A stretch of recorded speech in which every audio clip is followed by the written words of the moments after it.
कि यथा नाम तथा गुण है, जैसा नाम था वैसा ही उनमें गुण भी था। सनत कुमार जी महाराज कहते हैं कि लोक वार्ता रतः प्रायसो बहुजल्पिका सूराचे गृह कृत्येषु कृपणा कलह प्रिया। पंडित जी की जो धर्म पत्नी थी बड़ी ही झगड़ालू थी, और ऐसी झगड़ालू कि जब तक पड़ोसिन से लाठी चार्ज ना हो जाए, झगड़ा ना हो जाए, तब तक उसका भोजन हजम नहीं होता था। या तो पड़ोसिन से जाकर के स्वयं झगड़ा कर बैठती, या इधर उधर चुगली करके आपस में भिड़ा देती। यही इसका स्वभाव। पर पंडित जी इतने सरल और स्वभाव के थे कि उसके साथ भी अपना जीवन यापन कर रहे थे। पंडित जी के मन में दुख था तो केवल एक बात का कि उनकी कोई संतान नहीं। और एक दिन तो पंडित जी के मन में इतना कष्ट हुआ कि गृहं त्यक्त्वा वनं गतः, अपने घर का त्याग करके पंडित जी वन में चले गए। एक वृक्ष के नीचे बैठ करके आंसू बहाने लगे।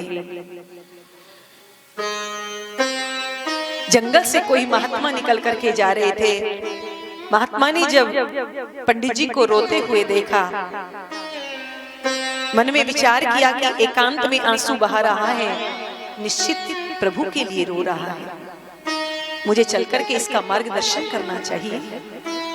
और संत तुरंत पंडित जी के पास में आए और पंडित जी से आकर के पूछा कि कथम रोदिसी विप्रः काते चिंता बलियसी वदत्वं सत्वरं मह्यं स्वस्य दुःखस्य कारण। संत ने पूछा, अरे पंडित जी महाराज, आप क्यों रो रहे हो? कौन सी चिंता आपको सता रही है, मुझे बताओ। ब्राह्मण ने देखा कि संत मेरे प्रति सहानुभूति दिखा रहे हैं, तो संत के सम्मुख ब्राह्मण मुक्त कंठ से रोने लगा, चरणों में गिर पड़ा और कहा, महाराज मैं अपने मन की बात आपको क्या बताऊं, आपकी कृपा से सब कुछ है, पर पूर्व जन्मों का मेरे पापों का उदय हो गया है। जब मैं अपने हाथों से अपने पूर्वजों को जल देता हूँ तो मेरे पूर्वज उस जल को गर्म करके पीते हैं, उनकी आंखों से आंसू गिरते हैं, क्योंकि मेरे बाद जल देने वाला मेरे घर में कोई भी नहीं है। भगवान की कृपा से मेरे पास सब कुछ है, परंतु संतान के बिना वो घर मुझे खाने के लिए तोड़ दिया।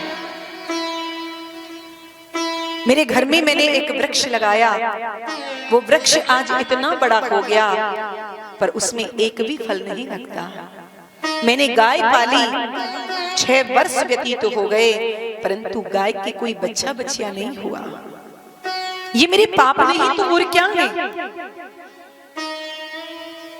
महात्मा ने जब सुना तो मन में विचार किया कि अरे ये तो बेटा के लिए रो रहा है, हमने तो सोचा था कि ये प्रभु के लिए रो रहा है तो इसका कुछ मार्गदर्शन करेंगे, परंतु ये तो संतान के लिए रो रहा है। फिर भी इसका कुछ ना कुछ तो मार्गदर्शन करना ही होगा। और महात्मा पंडित जी को समझाने लगे कि मुंचा ज्ञानम प्रजारूपम बलिष्ठा कर्मणो गति विवेकम तू समासाध्य त्यज संसार वासना। अरे पंडित जी महाराज, क्या आप बेटा बेटियों के चक्कर में पड़े हुए हो? ये महान अज्ञान है, क्योंकि हमारे कर्मों की जो गति है पंडित जी वो बड़ी गहन है। इसलिए आप विवेक से काम लो। अपने मन में आपके जो ये बेटा बेटियों की वासना है इसे अपने हृदय से निकाल दो। अरे संसार में कौन किसका बेटा, कौन किसकी बेटी, कोई किसी का नहीं होता है पंडित जी। महाराज सगर के 60,000 बेटा हुए, परंतु कौन से बेटे ने सुख दिया अपने पिता का? भगवान कपिल के आश्रम पर गए और कपिल का अपमान कर दिया तो कपिल भगवान की नेत्र दृष्टि से जल करके 60,000 सगर के पुत्र जल करके राख की ढेरी बन गए। परंतु भगीरथ की तपस्या से प्रसन्न होकर के माँ गंगा ने जब आकर के उनका स्पर्श किया तब उनको परम गति प्राप्त हुई। तो पंडित जी, आपको एक बेटा हो जाएगा तो आपको उससे सुख मिल जाएगा, इसकी क्या गारंटी है? पंडित जी ने कहा, महाराज आप संत हैं, महात्मा हैं, आप बेटा बेटी का सुख क्या जाने? गृहस्थ सरसों लोके पुत्र पौत्र समन्वित है। घर में जब छोटे छोटे बालकों की गिलकारियां गूंजती हैं तो कानों में रसगुल्ला सा घुल जाता है। जब छोटे छोटे बालक आकर के पिताजी पिताजी कह करके जब पीछे पीछे दौड़ते हैं तो, पर घर में एक बालक की वाणी सुनने के लिए कोई बालक नहीं है तो वो घर मुझे काटने के लिए दौड़ता है। महात्मा ने ब्राह्मण से कहा, पंडित जी हमने तुम्हारी ललाट की रेखाओं को देखा है और तुम्हारे मस्तिष्क की रेखाएं तो स्पष्ट कह रही हैं कि सप्ता जन्म सप्त जन्मावधि तवः पुत्रो नैव च। अरे पंडित जी, आप आज की बात कह रहे हो? आपकी मस्तिष्क रेखा कह रही है कि आपको तो 7 जन्मों तक संतान का सुख ही प्राप्त नहीं हो सकता है। इतना सुनते ही तो ब्राह्मण का दुख दुगना हो गया और महात्मा के चरणों में जोर से सिर को उठा करके पटका। महात्मा ने कहा, अरे पंडित जी ये क्या कर रहे हो, मर जाओगे। पंडित जी ने कहा, महाराज मरने तो आया ही था, मैं तो मरने के लिए ही बैठा था, पर आपने मेरे 7 जन्मों की कथा सुना करके मेरे दुख को 7 गुना बढ़ा दिया है। अब या तो मुझे बेटा दो, नहीं तो दूसरी बार इतनी जोर से सिर पटकूंगा कि मेरी मृत्यु हो जाएगी और आपको ब्रह्म हत्या लगेगी। महात्मा ने मन में सोचा कि हमने तो सोचा था कि ये भगवत प्रेमी है, इसका कुछ मार्गदर्शन करेंगे, पर ये तो बेटा बेटियों के चक्कर में रो रहा है और अब कहता है कि या तो बेटा दो, नहीं तो तुम्हारे चरणों में गिर करके अपने प्राण त्याग दूंगा। अगर ये मर गया तो हमें ब्रह्म हत्या लग जाएगी। तो भगवान से प्रार्थना की, प्रभु आप ही कुछ कृपा करो। और महात्मा ने अपनी झोली से एक फल निकाला और ब्राह्मण के हाथ में उस फल को दिया और कहा, पंडित जी ये फल ले जाओ, अपनी पत्नी को खिला देना, भगवान ने चाहा तो तुम्हें सुंदर पुत्र की प्राप्ति हो जाएगी। अब तो ब्राह्मण नाचने लगा, बस महाराज मेरा काम बन गया, बस मैं यही तो चाहता था, पर कोई नियम तो नहीं पालने पड़ेंगे ना। महात्मा ने कहा, पंडित जी 2-4 नियम पालने पड़ेंगे। किसी से झगड़ा मत करना, किसी से मिथ्या भाषण मत करना। ये 2-4 नियम यदि आपने पाल लिए तो मुझे विश्वास है कि आपके घर सुंदर पुत्र की प्राप्ति होगी। महात्मा तो इतना कहकर के वहां से चले गए। पंडित जी दौड़े दौड़े अपने घर आए, मन में प्रसन्न हैं और घर आकर के आत्मदेव ने अपनी पत्नी को बुलाया, अरे देवी सुनती हो, देखो मैं कितना सुंदर स्वादिष्ट फल लेकर के आया हूं, तुम यदि इस फल को खा लोगी तो हमारे यहाँ बेटा हो जाएगा। धुंधली ने सुना तो दौड़ करके आई और आकर के पंडित जी से कहा कि हाँ महाराज आपने मुझे कैसे बुलाया। धुंधली ने आत्मदेव जी ने कहा, देखो देवी मैं ये फल लेकर के आया हूँ, यदि तुम ये फल खा लोगी तो हमारे घर में बेटा हो जाएगा। धुंधली ने मन में विचार किया कि गला तो ऐसा ऐसा फाड़ रहे थे जैसे 9 लाख का हार लेकर के आए और लेकर के आए हैं फल। धुंधली ने कहा, महाराज ठीक है फल लाए हो। धुंधली ने मन में विचार किया कि कहीं किसी महात्मा से कोई जादू टोना तो मुझ पर नहीं करवा रहे हैं ना, इस फल पर कोई जादू टोना करा करके तो नहीं लाए हैं मुझे बस में करने के लिए। मैं तो कोई भी कार्य सोच विचार करके करती हूँ, ऐसे किसी की बातों पर विश्वास नहीं करती। और धुंधली ने पंडित जी से कहा, महाराज मैं फल खा लूंगी, पर अभी मैंने स्नान नहीं किया है, मैं अपने नित्य कर्म से निवृत्त होकर के शुद्ध पवित्र होकर के इसको फल को खा लूंगी। पंडित जी को विश्वास हो गया और पंडित जी ने कहा, देवी आप इसे खा लेना। और इतना कह कर पंडित जी वहां से उठ करके चले गए। अपने इष्ट मित्रों के पास बैठ करके आपस में चर्चा करने लगे कि देखो 1 वर्ष के बाद हमारे यहाँ घर में भी बालकों की किलकारियां गूंजेंगी। परंतु इधर धुंधली उस फल को लेकर के बैठी है, विचार कर रही है कि मैं इस फल को खाऊं कि नहीं खाऊं। इतने में उसकी पड़ोसिन उसके पास में आ गई और पड़ोसिन ने कहा, बहन धुंधली, आज बैठी बैठी क्या सोच रही हो? और धुंधली ने अपनी पूरी व्यथा कथा अपनी पड़ोसिन को सुना दिया और कहा, बहन देखो, इस झंझट में कौन पड़ेगा? आज मेरी समझ में ये नहीं आ रहा है कि मुझे इस फल को खाना चाहिए कि नहीं खाना चाहिए। मैं सोच में पड़ गई हूं। पड़ोसी ने कहा, बहन तुम्हारे तो भाग्य खुल गए कि महात्मा ने कृपा करके तुम्हें फल दिया है, तुम इस फल को खा लो तो तुम्हें पुत्र की प्राप्ति हो जाएगी। धुंधली ने कहा, बहन फल तो मैं खा लूंगी, लेकिन मेरे मन में एक विचार उठ रहा है कि फल भक्षेण गर्भस्यात् गर्भेणोदर वृद्धिता स्वल्प भक्षम तथा शक्ति गृह कार्यम कथम भवे। धुंधली ने कहा, बहन मैंने सचमुच ये फल खा लिया तो मैं गर्भवती हो जाऊंगी, और कहीं मैं गर्भवती हो गई तो फिर मेरे पेट में बालक आ जाएगा, और यदि बालक मेरे पेट में आ गया तो मेरा भोजन कम हो जाएगा, और मेरा भोजन यदि कम हो गया तो मैं कमजोर हो जाऊंगी, और यदि मैं कमजोर हो गई तो फिर मेरे घर का जो मैं दौड़ भाग करके सारा काम अकेली कर लेती हूँ, वो मेरे घर का काम कौन करेगा? पड़ोसी ने कहा, बहन ये कोई बहुत बड़ी समस्या नहीं है। अरे जब घर में बालक होता है तो बुआ बधाई लेकर के आती है, तो बधाई में उसे कुछ ना कुछ देना पड़ता है। तो एक काम करो, तुम अपनी ननद को बुला लो, 4 महीने पहले बुला करके उससे खूब घर का काम काज कराओ, और जब उसे विदा करो तो जो मन में आए वो उसे देकर के विदा करो।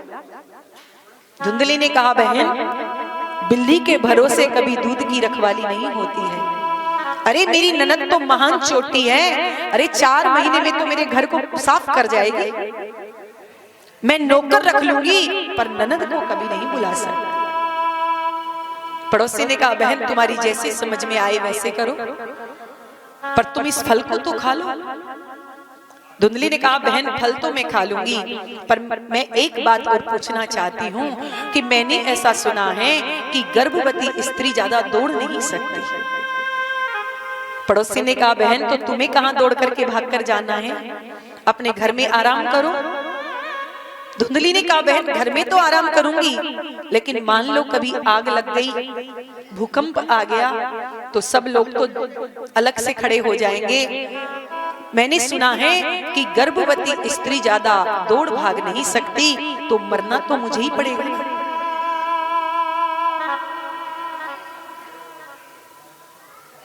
मरना मुझे ही होगा,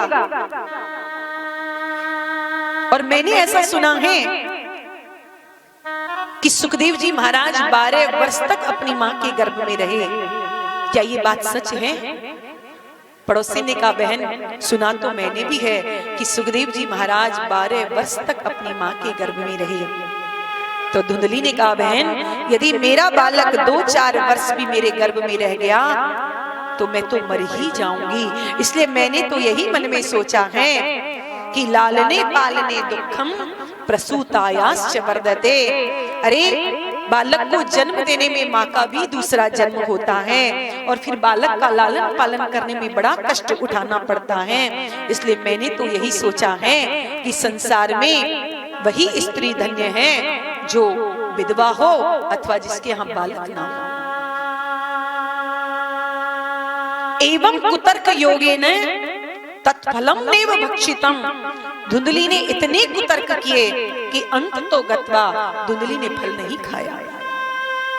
पड़ोसी ने कहा, बहन तुम्हारी जैसे समझ में आए वैसे करो, और समझा बुझा करके पड़ोसी तो अपने घर चली गई, परंतु धुंधली ने फल नहीं खाया। दूसरे दिन उसकी बहन उससे मिलने के लिए आई। और धुंधली ने सारी व्यथा कथा अपनी बहन को सुना दी। और बहन यही चाहती थी कि धुंधली के कोई बालक ना हो और मैं अपना बालक इसे दे दूं तो धुंधली का सारा माल मेरा हो जाएगा। धुंधली की बहन ने धुंधली की खोपड़ी खराब कर दी और कहा, बहन अरे तुम बाबा बैरागियों की बातों पर विश्वास मत करना। अरे क्या फल खाने से भी कोई बेटा होता है? और यदि तुम्हें विश्वास है तो तुम्हारे 6 वर्ष से तुम्हारे घर में गाय बंधी हुई है, तुम इस फल की परीक्षा करने के लिए इस फल को उस गाय को खिला दो, देखते हैं क्या होता है। और तुम्हें फल खाने की आवश्यकता क्या है? मेरे जो बालक हैं वो तुम्हारे ही तो हैं और अभी अभी भी मैं गर्भवती हूँ।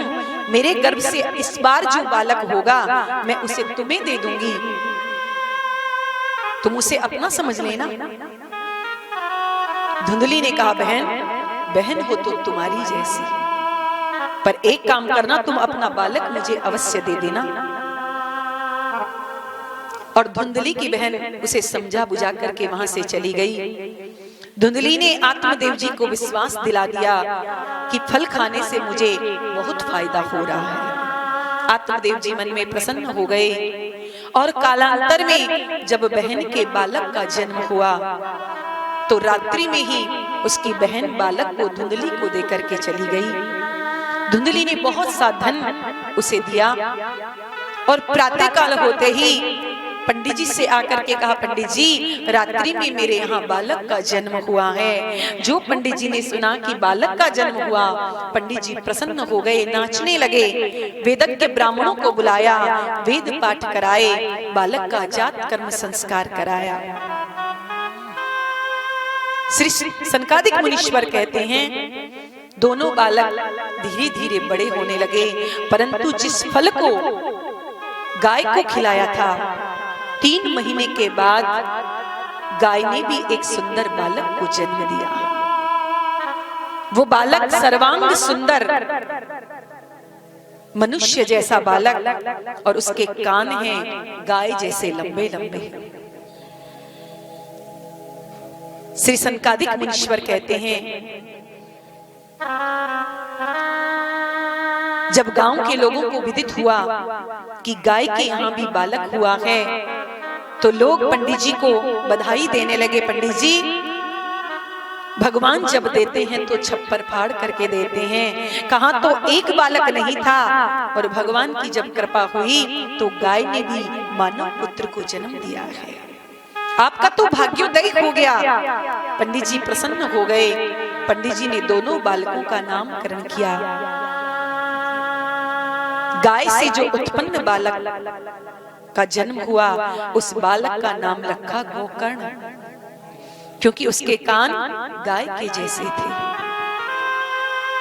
और अपने बालक का सुंदर नाम सोच ही रहे थे कि उसी समय धुंधली ने आकर के कहा, पंडित जी मैंने इस बालक को 9 महीने अपने गर्भ में रखा है, इसलिए अपने बालक का नामकरण मैं स्वयं करूंगी।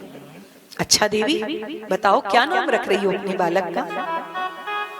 धुंधली ने कहा कि मेरा नाम है धुंधली, तो मैं अपने बालक का नाम रखती हूँ धुंधुकारी। कि गोकर्ण है पंडितो ज्ञानी, धुंधुकारी महाखले।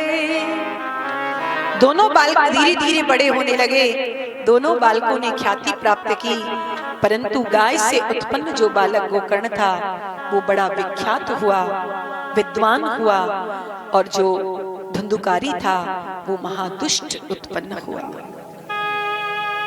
धीरे धीरे बड़ा होने लगा, पापाचरण करने लगा, जुआ खेलने लगा, मदिरा का पान करने लगा।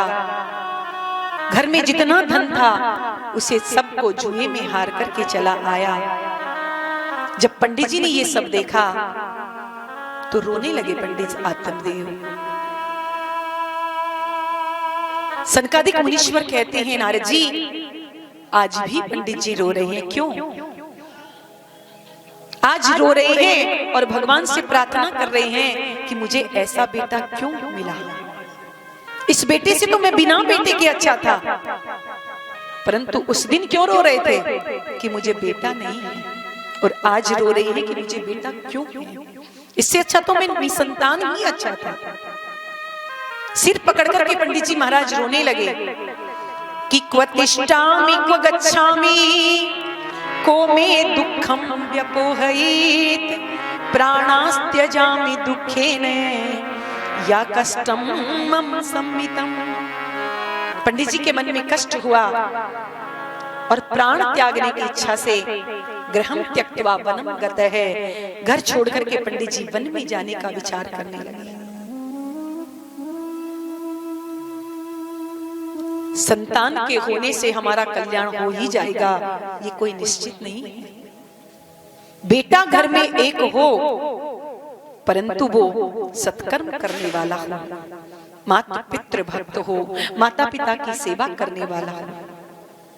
यदि एक पुत्र है तो वही एक पुत्र अपने माता पिता को संसार से तार देगा, और यदि 4-4 बेटे हो गए लेकिन वह कुपुत्र निकल गए तो किसी काल में हमारी सद्गति नहीं हो सकती है। हम संतान की कामना क्यों करते हैं? बेटा जब होता है तो अंतकाल में क्या करता है? शमशान में ले जाकर के हमारे सिर में एक डंडा मारता है।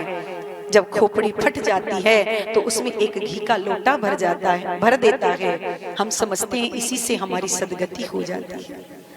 परंतु पुत्र यदि सुपुत्र है तो एक लोटा घी भरने से हमारी सद्गति हो जाएगी, लेकिन पुत्र यदि कुपुत्र निकल गया तो 50 लोटा घी का भी भर देगा तो तुम्हारी सद्गति कभी नहीं हो सकती है। पंडित जी महाराज के मन में इतनी ग्लानि हो रही है कि मुझे ये बेटा क्यों है, इससे तो मैं निसंतान अच्छा था। और ऐसा सोच करके पंडित जी घर से निकलने लगे। पर उसी समय गोकर्ण जी महाराज जो गाय से उत्पन्न हुए थे उनकी दृष्टि आत्मदेव पर पड़ी, और आत्मदेव जी को आकर के गोकर्ण जी महाराज ने रोका। पूछ लिया, पिताजी आप परेशान क्यों हैं, क्यों दुखी हो रही हैं? आत्मदेव ने अपनी सारी कथा व्यथा सुनाई और कहा कि बेटा मैं क्या करूं, मेरी समझ में नहीं आ रहा, मैं जाऊं तो कहां जाऊं, क्योंकि मेरे मन में ऐसा वैराग्य नहीं है कि मैं घर छोड़ करके संतों के पास चला जाऊं, वन में जाऊं, भजन करूं। गोकर्ण जी महाराज आत्मदेव जी को समझाने लगे, पिताजी संसार में आपको सुखी कौन दिखाई पड़ रहा है? क्योंकि ये संसार जो है ये दुखालय है, और दुखालय में एक ही दुख नहीं होता, अनंत दुख होते हैं। हम पुस्तकालय में जाते हैं तो वहां एक ही पुस्तक थोड़े होती है, अनेकों पुस्तकें होती हैं। यदि हम रसोई में भंडारे में जाते हैं तो वहां एक ही प्रकार के पकवान थोड़े मिलते हैं, अनेकों प्रकार के मिलते हैं। ऐसे ही ये संसार दुखालय है, तो इसमें एक ही दुख थोड़ी है, अनेकों दुख हैं इसमें। गरीब दुखी है कि उसे भोजन और पानी नहीं मिलता, और अमीर दुखी है कि हमें भोजन से परहेज हो रहा है, हमें खाने की इच्छा नहीं हो रही है।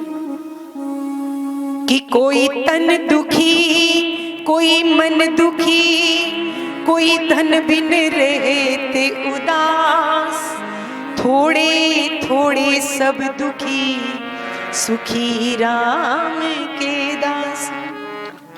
संसार में एक भी व्यक्ति ऐसा नहीं जो सीना ठोक करके ये कह दे कि मैं सुखी हूं। कोई ना कोई दुख किसी ना किसी प्रकार का सबको लगा हुआ है।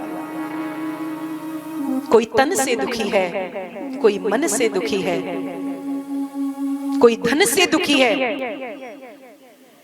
तो फिर संसार में सुखी है कौन? संसार में सुखी वही है जिसके पास राम नाम का धन है।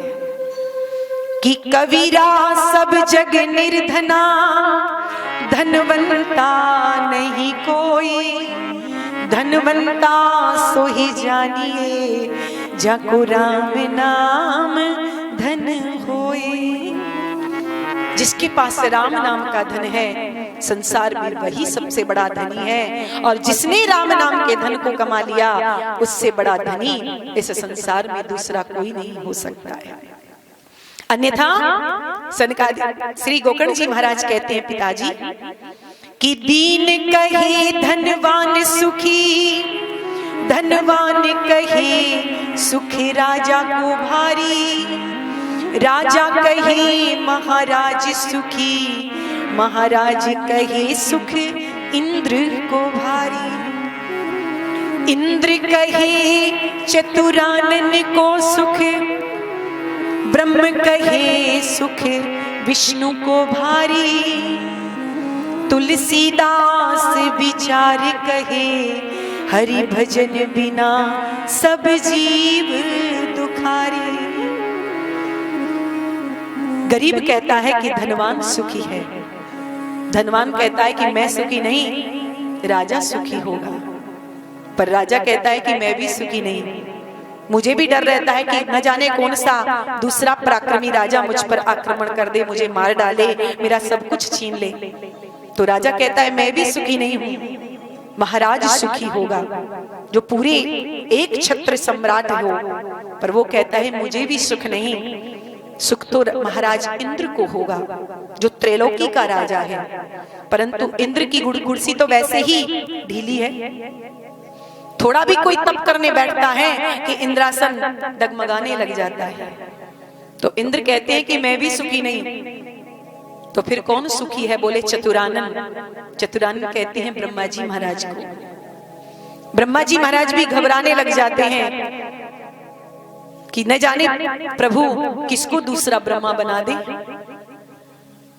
इसलिए ब्रह्मा जी भी घबराते हैं। ब्रह्मा जी कहते हैं मुझे भी सुख नहीं, सुख तो विष्णु को होगा। परंतु गोस्वामी तुलसीदास जी महाराज कहते हैं हरि भजन बिना सब जीव दुखारी।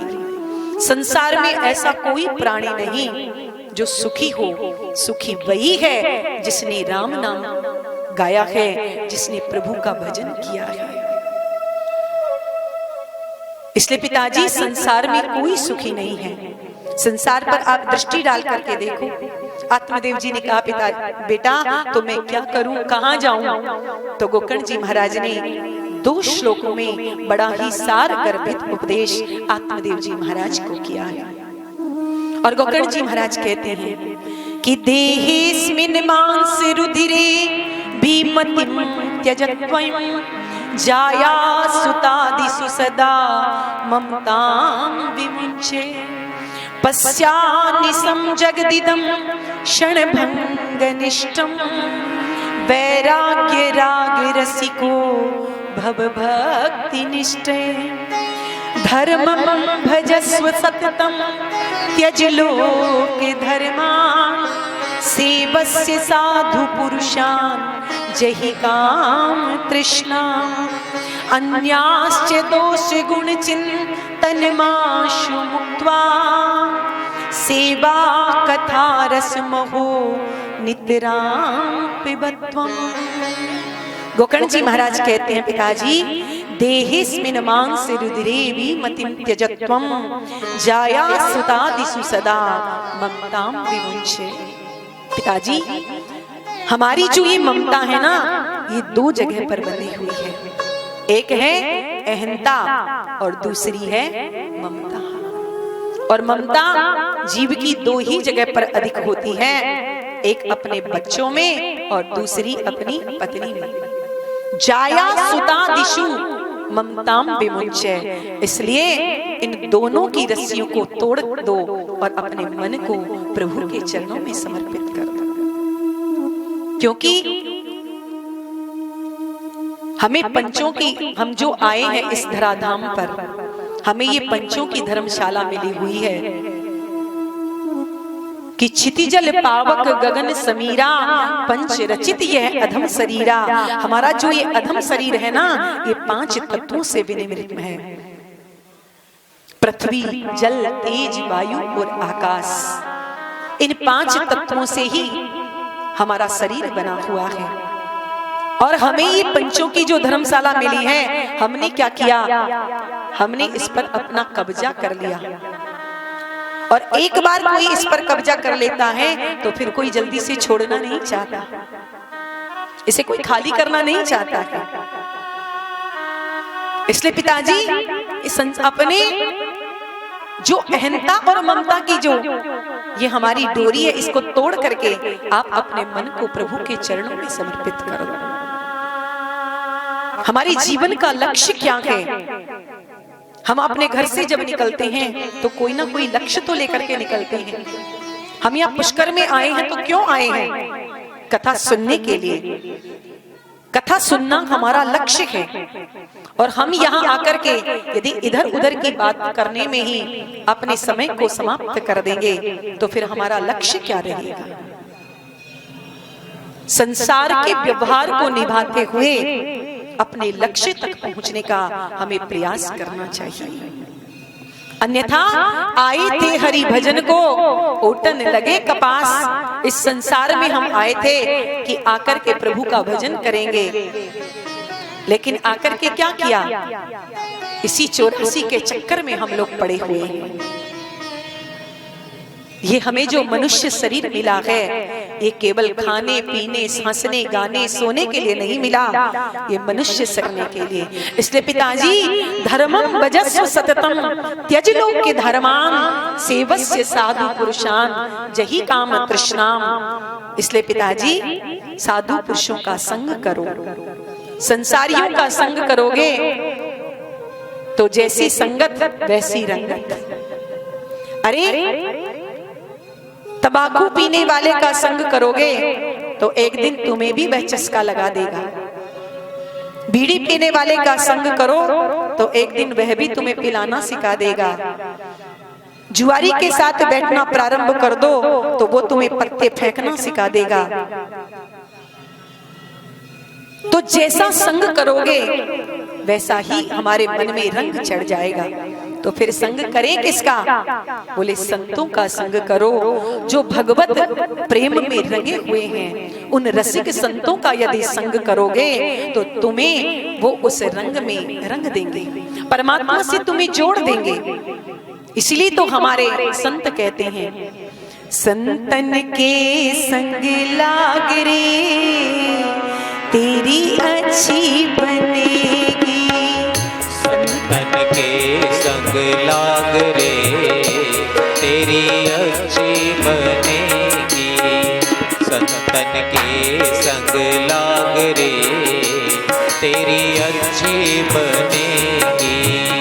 अच्छी बनेगी तेरी बिगड़ी बनेगी।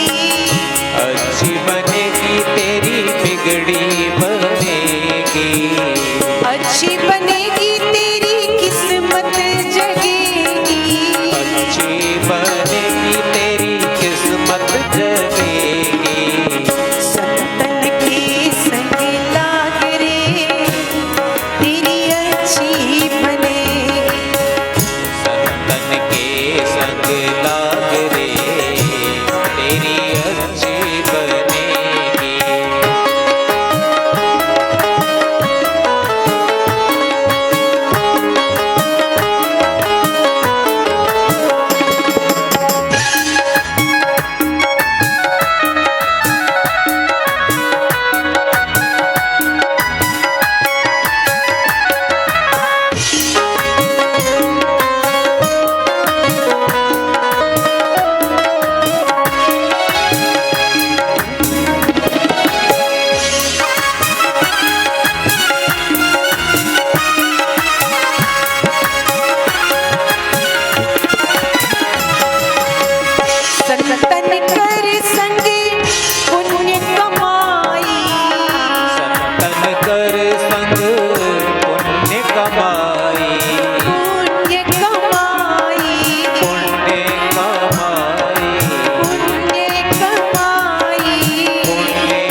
बन गई, ध्रुव जी की बन गई, प्रहलाद जी की बन गई, ध्रुव जी की बन गई, प्रहलाद जी की बन गई। हरि सुमिरन में लाग रे तेरी अच्छी बनेगी, हरि सुमिरन में लाग रे तेरी अच्छी बनेगी, संतन के संग लाग रे तेरी अच्छी बनेगी। जय हो।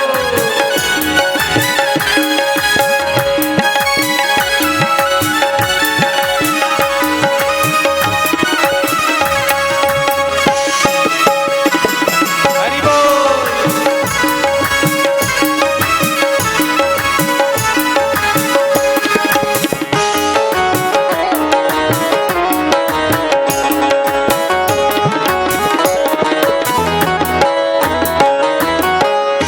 संतों के संग लगने से होगा क्या?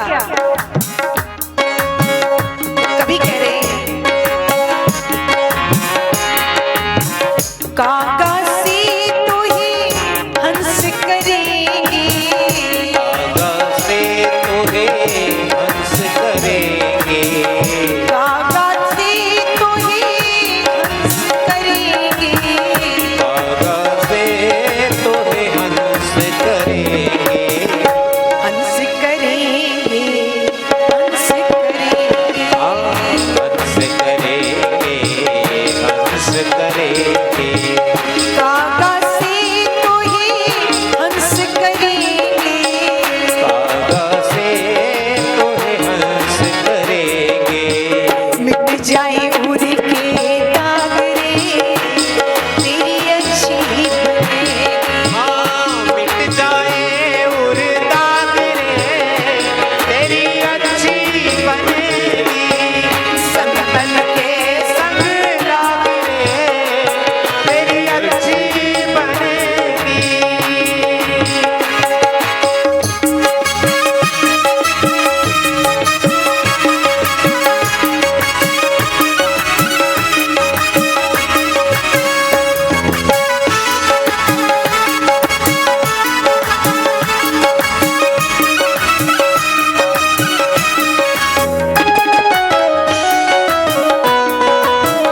हरि बोल।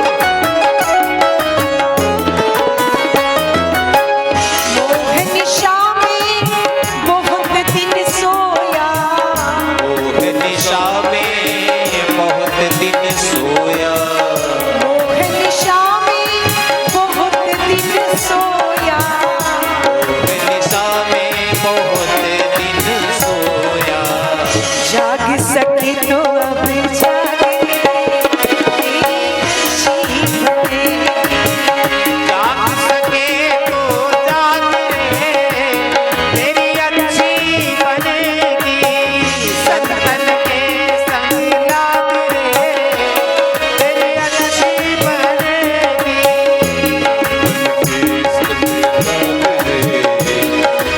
अच्छी बनेगी।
आत्मदेव जी को समझाते हैं, पिताजी इसलिए प्रभु के मधुर मंगलमयी कथा का श्रवण करो, क्योंकि जिनकी चर्चा हम ज्यादा से ज्यादा सुनते हैं तो फिर हमारा मन उधर ही खींच करके चला जाता है। और भगवान के चरित्र तो खींचने वाले हैं, इसलिए तो उनका नाम है कृष्ण। कृष्ण का अर्थ होता है कर्षति इति कृष्ण है, जो बलात् जीव के हृदय को अपनी ओर आकर्षित कर ले, उसी को कृष्ण कहते हैं। गोकर्ण जी महाराज ने बड़ा ही सार गर्भित उपदेश किया। आत्मदेव जी महाराज संतों के आश्रम पर चले गए और 10 भागवत जी के 10वें स्कंद का नित्य प्रति पाठ किया और अंत में प्रभु के परम धाम को प्राप्त किया। इधर धुंधुकारी अपनी मां को परेशान करने लगा कि बता तुमने धन कहां छुपा करके रखा है, यदि नहीं बताओगी तो तुम्हें जलती हुई लकड़ी से मारूंगा। धुंधली के मन में बड़ा कष्ट हुआ और रात्रि में ही उठ करके गई, अंध कुएं में गिर करके धुंधली ने आत्महत्या कर ली। पिता वन को चले गए, मां ने आत्महत्या कर ली। गोकर्ण जी महाराज ने सोचा कि अब हमारा ही नंबर है, सो गोकर्ण जी महाराज तीर्थ यात्रा का बहाना करके वहां से निकल करके चले गए। अब घर में अकेला धुंधुकारी रह गया। उसने 5-5 वेश्याओं को अपने घर में ला करके रख लिया और जो भी धन चोरी करके लाता है वो ला करके उन देवियों को समर्पित कर देता है। एक दिन उनके मन में विचार आया कि धन पर्याप्त हो गया है, ये रोज चोरी करने जाता है, किसी ना किसी दिन राजा इसे पकड़ेगा, इसे मारेगा तो ये हमारा नाम लेगा कि मैं तो इनके लिए चोरी करता हूँ, तो इसके साथ साथ हमें भी मरना पड़ेगा। तो क्यों ना धन पर्याप्त हो चुका है, इसे ठिकाने लगा देना चाहिए। और जब आज धुंधुकारी चोरी करके लौट करके आया, भोजन करके अपने पर्यंक पर सोया हुआ था, इन 5 गणिकाओं ने सोते हुए धुंधुकारी को रस्सी से कस करके बांध दिया। तो चिल्लाने लगा, तो एक गणिका दौड़ करके गई और चूल्हे से जलते हुए अंगारे उठा लाई और धुंधुकारी के मुख में ठूस ठूस करके अंगारे भर दिए। तप्तांगार समूहास्य, उसके मुख में जलते हुए अंगारे भर दिए तो तड़प तड़प करके धुंधुकारी की मृत्यु हो गई। इन 5 गणिकाओं ने धन का बंटवारा किया और अपने अपने घर को चली गई। सनकादिक मुनीश्वर कहते हैं, नारद, जो धन से ही प्रेम करने वाली स्त्रियां होती हैं, ऐसी स्त्रियों पर किसी भी महापुरुष को विश्वास नहीं करना चाहिए। धुंधुकारी को आत्मदेव जी के महल के पीछे गड्ढा खोद करके दबा दिया, धन लेकर के अपने अपने घर चली गई। इधर जब गोकर्ण जी महाराज तीर्थ यात्रा करते हुए गया में पधारे, माता पिता के लिए पिंडदान किया, तो गोकर्ण जी महाराज ने सुना था कि मेरे भाई की मृत्यु हो गई है। अपने भाई के लिए भी गोकर्ण जी महाराज ने गया श्राद्ध किया। पर जब लौट करके गोकर्ण जी महाराज आत्मदेव जी के उस विशाल भवन में आए, कई वर्षों से बंद पड़ा हुआ था, थोड़ा सा स्थान साफ करके गोकर्ण जी महाराज उसमें बैठ गए। पर जैसे ही ध्यान करने लगे कि एक भेड़ का बच्चा सामने आ गया, देखते ही देखते वह हाथी बन गया, फिर भैंसा बन गया। गोकर्ण जी महाराज एकदम भयभीत हो गए और उससे पूछा, अरे भैया तुम कौन हो, इस प्रकार से हमें क्यों डरा रहे हो? तो उसने कहा, भैया आपने मुझे नहीं पहचाना, मैं आपका ही भाई धुंधुकारी हूं। गोकर्ण जी महाराज ने कहा, भैया तुम प्रेत बने हुए पड़े हो। अरे मैं जब गया में गया तो मैंने सुना था कि तुम्हारी मृत्यु हो गई, मैंने तुम्हारा गया श्राद्ध किया।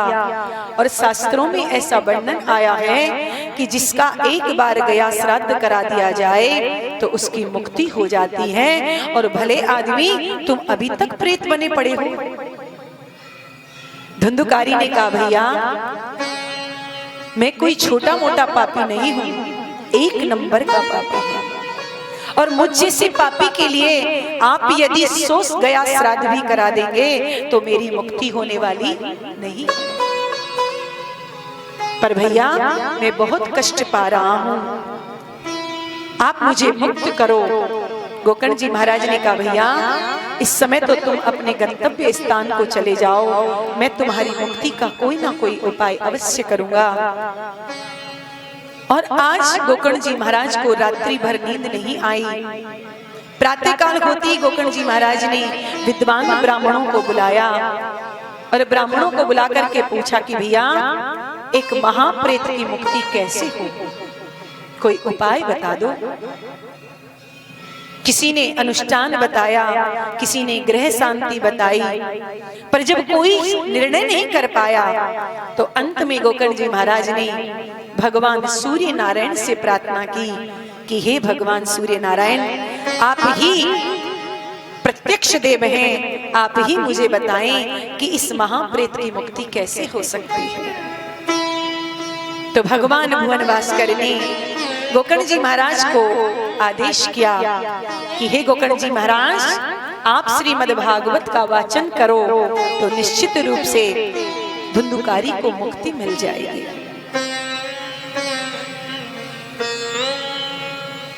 श्री गोकर्ण जी महाराज ने जैसे ही सुना, सुंदर व्यास मंच बनाया, श्रीमद् भागवत जी को उस पर विराजमान किया और स्वयं व्यास आसन पर बैठ करके गोकर्ण जी महाराज श्रीमद् भागवत कथा का वाचन करने लगे। जब गांव के लोगों ने सुना कि गोकर्ण जी महाराज श्रीमद् भागवत की कथा कर रहे हैं, चारों ओर से लोग एकत्रित हो गए। हजारों लोगों ने कथा सुनी, परंतु प्रेत का शरीर नहीं होता, वो वायु प्रधान होता है, एक जगह टिक नहीं सकता। इसलिए गोकर्ण जी महाराज ने व्यास मंच के दाहिनी ओर एक बांस, सप्त ग्रंथि का बांस लगाया, क्योंकि बांस में हवा का प्रकोप नहीं होता। वह धुंधुकारी उस बांस में आकर के बैठ गया और जैसे ही प्रथम दिन की कथा का विश्राम हुआ तो उस बांस की एक ग्रंथि अपने आप चटक गई और 7 दिन की कथा का जैसे ही विश्राम हुआ, 7 ग्रंथियां चटक गई और उसमें से महाप्रेतात्मा धुंधुकारी एक दिव्य रूप में प्रकट हो गया है। बोलिए भागवत भगवान की जय। गोकर्ण जी महाराज ने कहा भैया तुम कौन हो? उसने कहा भैया आपने मुझे नहीं पहचाना कि अहम भ्राता त्वदीयोऽस्मि धुंधुकारी इति नामते स्वकीयेनेव दोषेण ब्रह्मत्वं नासितं मया। भैया जी मैं आपका ही भाई धुंधुकारी, जो अपने ही पाप कर्मों से प्रेत बन गया था, परंतु आज आपने मेरा कल्याण कर दिया है। आज मैं प्रभु के धाम को जा रहा हूँ, मुझे लेने के लिए विमान आया है। जैसे ही श्रीमद् भागवत कथा का विश्राम हुआ, दिव्य पार्षद वहां पर विमान लेकर के प्रकट हो गए और जैसे ही धुंधुकारी को उसमें बिठा करके ले जाने लगे, गोकर्ण जी महाराज ने भगवत पार्षदों से प्रश्न कर दिया कि महाराज यहाँ हजारों लोगों ने कथा सुनी है, यदि कथा सुनने से मुक्ति मिलती है और विमान लेकर के आप आते हैं तो आप एक ही विमान लेकर के क्यों आए? यहाँ हजारों लोगों ने कथा सुनी तो आपको हजारों विमान लेकर के आना चाहिए था। भगवत पार्षदों ने कहा गोकर्ण जी, जिस प्रकार से गोकर्ण ने कथा सुनी है वैसे किसी और ने नहीं सुनी, क्योंकि भागवत कथा के श्रोता 3 प्रकार के होते हैं। एक होते हैं सरोता, एक होते हैं सोता और तीसरे होते हैं श्रोता।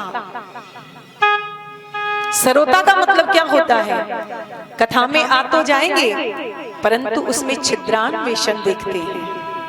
अरे कथा तो बहुत बढ़िया हो रही है परंतु मंच बढ़िया नहीं है, प्रसाद बढ़िया नहीं है, अनेकों उसमें कमियां निकालेंगे।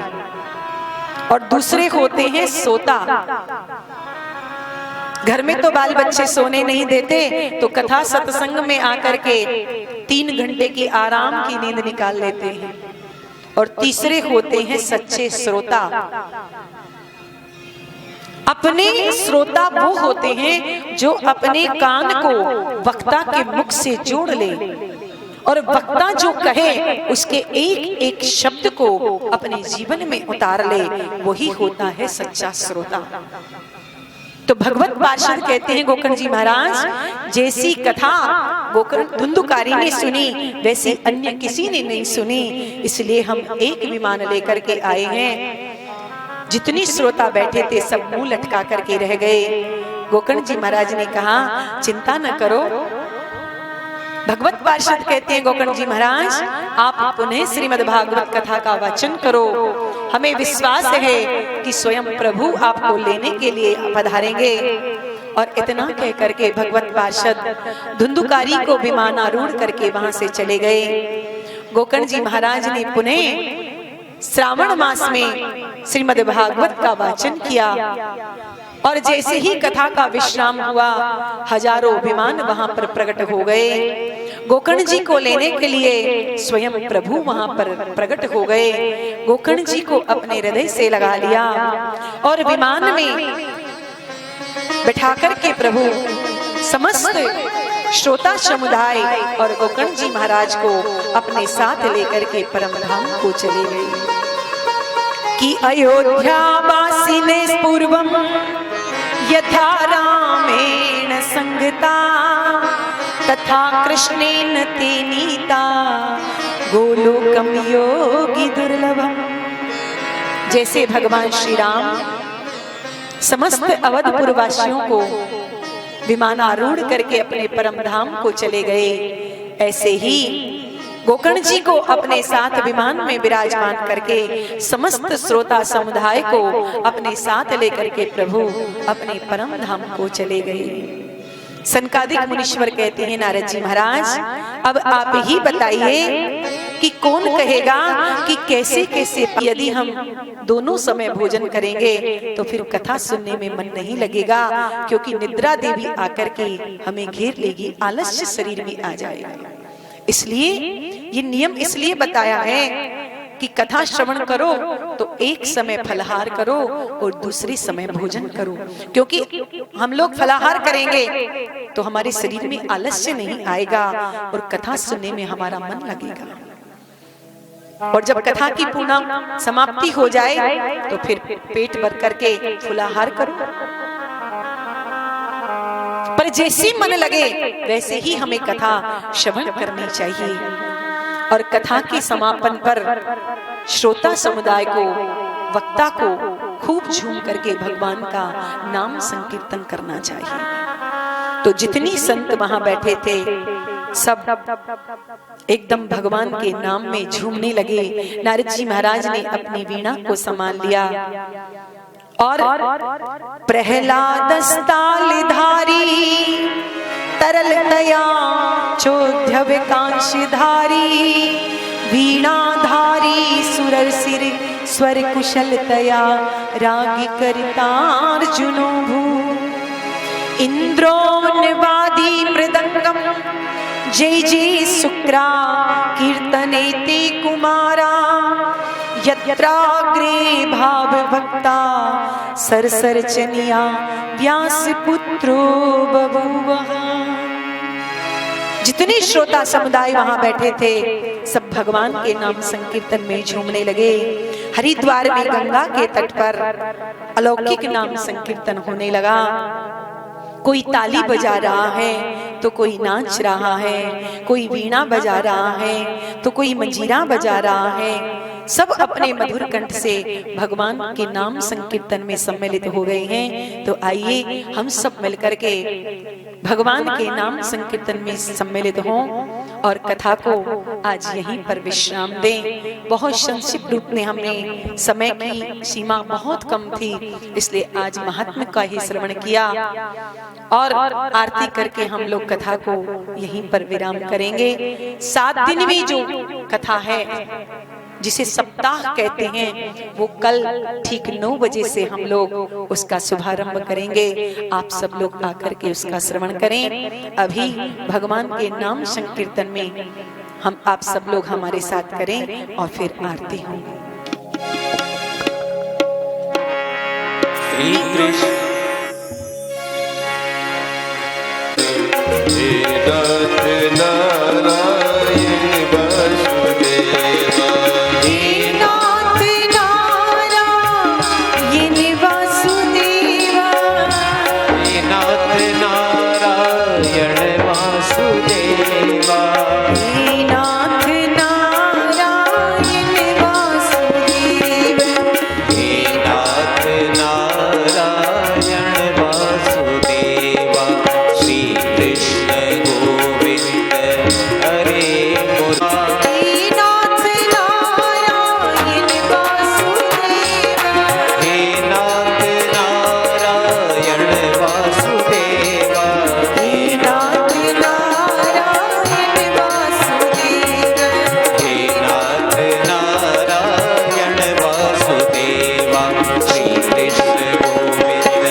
सदा वसन्तं हृदयारविन्दे भवं भवानी सहितं नमामि। श्री भागवत भगवान की है आरती, पापियों को पाप से है तारती। श्री भागवत भगवान की है आरती, पापियों को पाप से है तारती। ये अमर ग्रंथ, ये मुक्ति पंथ, ये पंचम वेद निराला, नव ज्योति जगाने वाला। ये अमर ग्रंथ, ये मुक्ति पंथ, ये पंचम वेद निराला, नव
शान्तिरन्तरिक्षगुं शान्तिः पृथिवी शान्तिरापः शान्तिरूखदयः शान्तिः वनस्पतयः शान्तिर्विश्वे देवाः शान्ति ब्रह्म शान्तिः सर्वगो शान्तिः शान्तिरीव शान्तिः सामा शान्तिरेति आरार्तिकं समर्पयामि देवाभिबन्धम् आरार्तिकं घृणामि गरुवृक्षाल्यः हस्ति मन्त्रपुष्पाञ्जलिम् आदाय हरि ओम् जग्नेन जग्नमय जन्तदेवस्तानि धर्माणि प्रथमान्यासन्नः तेहनाकं महिमानः सजन्त यत्र पूर्वे साद्यः सन्ति देवाः हरि ओम् एकदन्ताय विद्महे वक्रतुण्डाय धीमहि तन्नो दन्ती प्रचोदयात् हरि ओम् वृषभानुजायै च विद्महे कृष्णः प्रियायै च धीमहि तन्नो श्रीराधे प्रचोदयात् हरि ओम् नन्दनन्दनाय विद्महे वासुदेवाय धीमहि तन्नो